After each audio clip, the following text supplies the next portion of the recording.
सभी YouTube family को राधे राधे, जय श्री कृष्ण, जय श्री राम। माता रानी भजन गा जाती है, अच्छा लगे तो लाइक करना। लेटू गोपाल अधिवास कवन मैया गोरी बाटी, कवन मैया करिया, कवन मैया गोरी बाटी, कवन मैया करिया, कवन हो मैया ना, हे कवन हो मैया ना,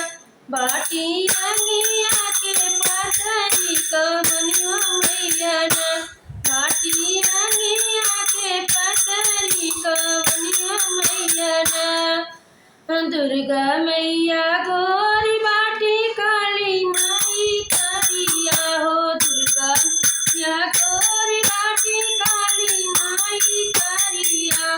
काली माई करिया हो, काली माई करिया, शीतल हो मैया ना, हे शीतल हो मैया ना, बाटी अंगिया के पतरी, शीतल हो मैया ना, बाटी अंगिया के पतरी, शीतल हो मैया ना। कवन मैया बेटा देली, कवन मैया बिटिया हो, कवन मैया बेटा देली, कवन मैया बिटिया, कवन हो मैया ना, हे कवन हो मैया ना, देली अमर सुहागवा, कवन हो मैया ना, देली अमर सुहागवा, कवन हो मैया ना, देली अमर सुहागवा, कवन हो मैया ना। दुर्गा मैया बेटा देली, काली मैया बिटिया हो, दुर्गा मैया बेटा देली,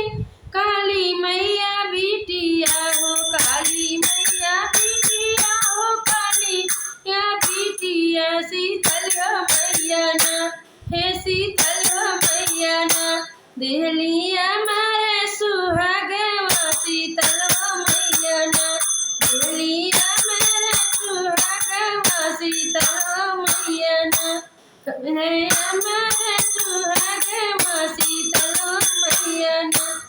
कवन मैया गोरी बाटी, कवन मैया करिया, कवन हो मैया ना, बाटी अंगिया के पातरी, कवन हो मैया ना, कवन मैया शेर चढ़े, कवन मैया मैया, कवन हो मैया ना, कवन मैया शेर चढ़े, कवन मैया हाथिया, कवन हो मैया ना,